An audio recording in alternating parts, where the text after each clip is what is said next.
Welcome to the Adjusted for Risk podcast. Join myself, Ryan Nauman, as I talk markets, investments, economics, and life as I help prepare you for the upcoming weekend markets. I work for Zephyr, and all opinions expressed by myself and my podcast guests are solely of their own opinions and do not reflect the opinion of Zephyr or Informa, its parent company.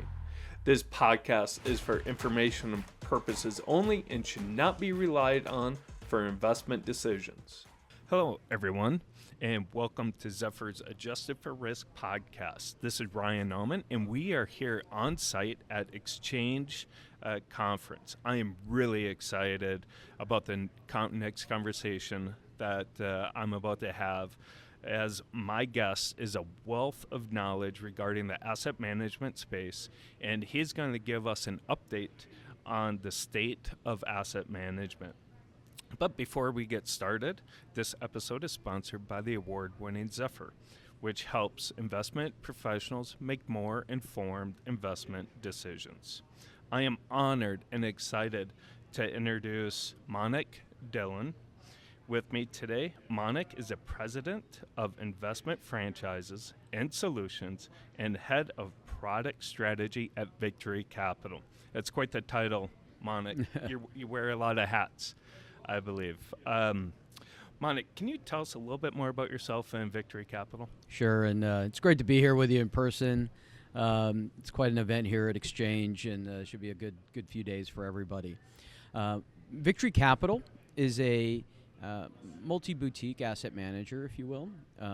We have a number of different investment franchises which operate independently from an investment process perspective, right? So the concept is, if you can find great managers that have the edge and skill to outperform, you should let them do their craft and take care of everything else for them. So the integrated platform we have does everything from distribution to marketing to operations, compliance, etc. for them. And our solutions business is really made up of our multi-asset capabilities, our multi-manager and quant equity, but importantly for this conference, our Victory Shares ETF platform is a part of our solutions business. And so Victory Capital is a publicly traded firm. We are acquisitive by design. So one of the things that we identified early is the asset management industry is going through a period of consolidation and will continue to do so. It's normal for any mature industry to experience that. And we think we can be an acquirer of choice for these different firms, support the investment teams that come along and the capabilities that come along with that centralized platform, and help them succeed. So in the end, we're constantly getting new investment capabilities. We're constantly entering new markets and geographies, and it's been a great way to grow the business. Fantastic. Yeah, Victory is doing some great things. I love all the products that you guys are offering. Really a full suite of products for financial advisors and investors. Great stuff. So you talked about, you mentioned this space, and you know, it's going through a lot of evolution and innovation right now and we're at Exchange talking about ETFs, number one, and with Victory Shares. So, you know, ETF space, whether we're talking about the new issuances, I think, you know, we're over 4,000 ETFs, which I think is crazy. 200 providers, and I heard yesterday there's over 700 new ETFs last year alone, and over 500 active ETFs. It's mind-boggling. The industry's busy, yeah, for sure. Yeah, they're doing a lot of work in issuing and marketing and stuff like that. Whereas mutual funds, they kind of seem to be contracting a little bit in AUM. The growth is slowing, and then you got SMAs where they're trying to gain some market share. What's the state of asset management? What's your thoughts? Well, I think at the top of it all, we have to say, what do clients want, right? And I think every firm in the industry needs to start with that question, or what do they need and what do they want? And I think that's where it all starts, right? Where if you're going to invest, do you want to track the market, or do you want the opportunity to generate some risk-adjusted returns that can enhance your outcomes and reach your goals? And that's where it starts. And so that's, the trend that you've seen with assets going from mutual funds to ETFs over the last decade and a half.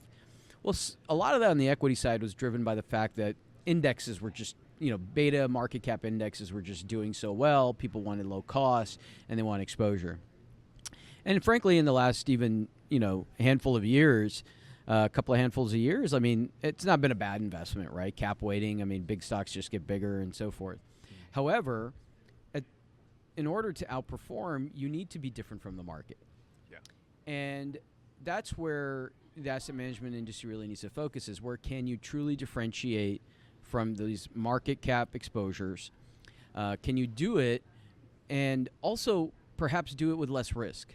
Because at the end of the day, if I take more risk to generate that excess return, it's not really worth that much to you. So being able to have an active view on selecting securities and managing risk in a portfolio, I think, is very important. Now, from there, you have to be good at that. It doesn't matter whether you put a bad strategy with a bad manager into an ETF. It's not going to solve the problem. So you have to be able to have a process and be able to outperform on a consistent basis and deliver those outcomes that clients expect. But then the vehicle is really where the client choice comes in. So, from my perspective, it is truly just a vehicle. Mutual fund, ETF, SMA, they're all just ways to deliver something to the client. And, what the clients have said, right, and that's what the industry is showing us, is there is a preference for the ETF vehicle as a structure for various reasons. The tax efficiency of it. Some people like the intraday liquidity, right? Some people like the transparency. I know every single day what's in my portfolio, right? Yep. So there's a lot of characteristics that are supporting the onset of ETFs. Similarly, SMAs. So if you think about SMAs, and there's a lot of talk. There was a session here yesterday talking about direct indexing and things like that. That too, direct indexing, I think, is just this nice buzzword that the industry's come up with. It's no different than just delivering any portfolio in a separate account and putting some tax management on it, right?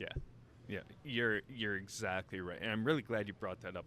When I'm going to age myself here, when I started in the industry, it was like this big, polarizing conversation. You're either active or passive, right? And now I feel as if, why is it got to be either or, right? And the best thing about all this innovation is we're providing investors with options with what they want, and at the end of the day, whatever works to get to them where they need to be, their outcomes, their objectives, is best. That's what the goal is. And you talked about, creating alpha and beating the benchmark, however you do that, right? You need to provide that performance, whether it's in SMA or ETF. And you're exactly right. At Zephyr, we talk a lot about transparency through separately managed accounts, because that's what the younger generation and even older generations, they want. Right. And you said it. They want to open their account and see what's inside, right? Exactly. And, mutual funds are great, but it's hard, especially mutual funds that might have 100 names. 200 names. It's hard to see. I don't think mutual funds are going away by any means. There's still a lot of appropriate client account types. Take retirement, for example, is an area where mutual funds make a lot of sense. So what's great about the evolution and the innovation that's happened is, to your point of client choice, they just now have more of it. Yeah, which could be difficult at times. There was a great session yesterday about doing a due diligence on these ETFs and how difficult it can be now to do diligence, and really, you got to know what you're investing in. Absolutely. And some of these products, I don't understand them, but I'm never going to be the smartest person in the room. But if I can't explain it to my clients, how are they going to invest in it? I think you're right. That's one of the risks with innovation or rapid change in an industry is you talked about, there are a number of ETFs out there. There's so many issuers now that to really differentiate, people are sometimes coming up with very complicated or esoteric approaches to delivering some type of return. Yeah. And that's making it a little bit harder, I think, from a diligence perspective, to your point. I think one of those, whether it's a mutual fund or any type of vehicle, the number one thing is if you don't understand it, don't invest in it. Yeah. right? And that's what something I think advisors and clients need to understand. And in an advisor's case, you need to be able to understand it, but can you explain it to your client? Like to your point, right? And I think simple is better. Yeah.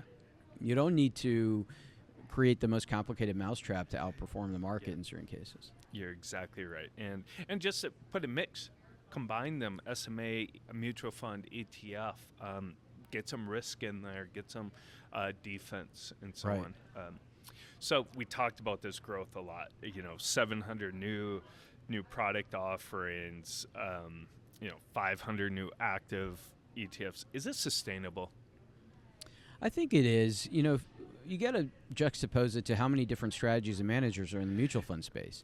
So going back to this is just a way to deliver a strategy, you should expect that whichever of those mutual fund strategies over time can work in an ETF, make their way into one.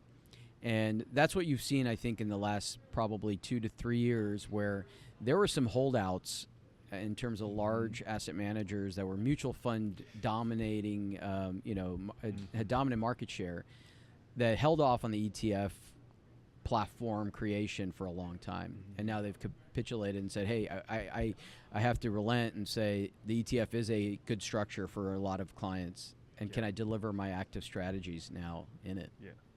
You got to provide a diversification in products, right? You're not going to be able to rely on probably just ETF, even though there are a lot of just ETF providers out there, but you have to diversify.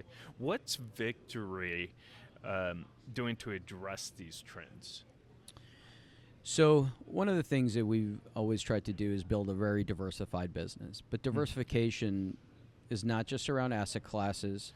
It's also around investment approach and process. We have multiple teams that manage in the same asset class but do it very differently. So diversification across process. Diversification across vehicle is very important. To your point, we're not here to tell somebody you should only invest in an ETF. We're not here to tell somebody you should only invest in SMA.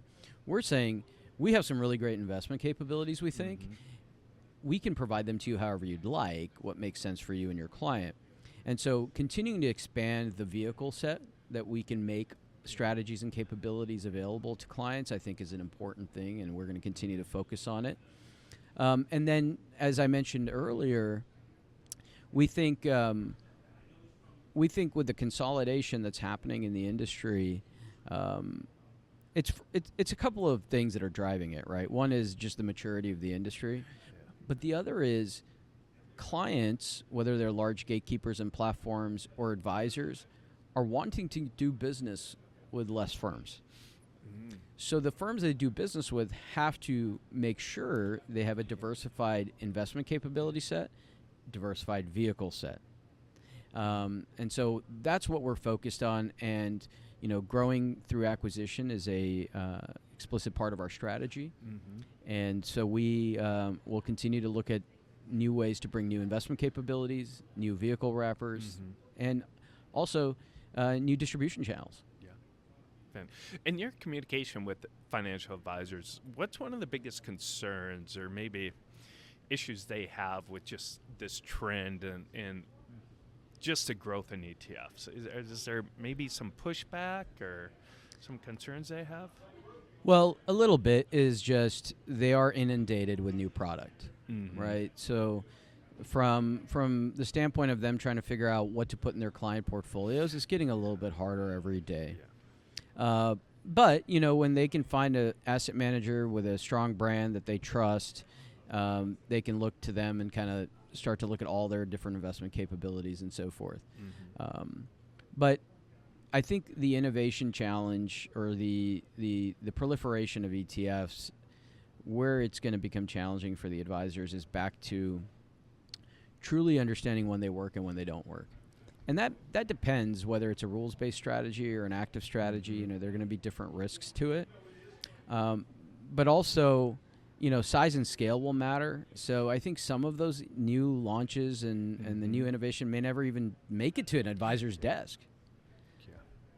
Yeah. Very good point. Very good point. And like with crypto, right? Right. It was a year ago that all those ETFs were launched, and now I think there's 12 or 15 of them, and I just, as a financial advisor, just trying to sort through them all and doing the due diligence. Well, a lot of times what's happening now is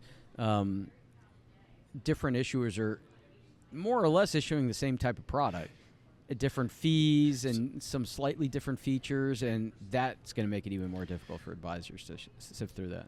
That's a great point. So how, like at Victory, how do you distinguish, how do you tell your story to separate yourselves from all the other, the space is so competitive now. Yeah. Where do you start? Well, it's a multi-layered effort, of course, right? One is, I think we're very good at taking real investment concepts, like institutional quality investment concepts, and building them into strategies and products that we can then explain. Okay. That's the key thing, is we always start with, we want the best investment strategy. So it's an institutional quality strategy. And then we have to be able to explain it to an advisor in a way that they understand. And part of that is transparency. Yeah. When we design new rules-based strategies particularly, we are very open about how the methodology works. We're very open about the research that went into that methodology. So that's one way to do it. The other is just making sure that we can, once we've identified an approach, particularly let's talk about the rules-based space for a second. When you're doing research on a methodology, it has to work across multiple asset classes. Otherwise, is it really an appropriate methodology? So if you take our free cash flow suite, and I say suite because the goal from the beginning was offer it in large cap, offer a different style and growth, offer it in small cap, offer it, we're doing work on, offering it outside the U.S., meaning in non-U.S. markets. So I think being able to kind of have a suite and then be able to explain it. So when we go in and talk to a client, it's the next product in that suite is not really a long conversation because they already understand the concept and how it works. And then you have to have distribution. Yeah. I think this is the other thing in terms of the whole consolidation of the industry and kind of new issuers trying to make their mark. You can't do it without distribution anymore. Yeah. And back to clients wanting to work with less people, but they also want resources. They want education resources, right? They want help with their client events and all those things that come along with it. And so you have to have a strong distribution force that has strong relationships. Yeah. All of that has to come together. Yeah. I remember aging myself here when I started in the industry in the early 2000s. I worked for a practice that we were advisors to plan sponsors up in Seattle. Oh my gosh, what we would get, the boondoggles and and all the tickets to sporting events from asset manager. It's changed now. It's changed. And probably for the good in terms of you don't want to make decisions based on, who took you to buy the nice steak, but yeah. Mannik, thank you so much. Such a fun conversation here at Exchange. You're such a wealth of knowledge just about the entire industry, sharing such great insight. Thank you. It's an honor to have you on. Where can our audience get more information about Victory Capital? Well, it was a pleasure to be here with you. If people would like more information on Victory Capital, they can go to www.vcm.com. Awesome. Thank you, everyone, for listening to this episode of Zephyr's Adjusted for Risk podcast. You can watch and listen to all of our other episodes on the Zephyr YouTube channel. And please give us a follow on the Zephyr LinkedIn page and subscribe to that YouTube channel. Thank you, and have a great rest of your week. Let's get started.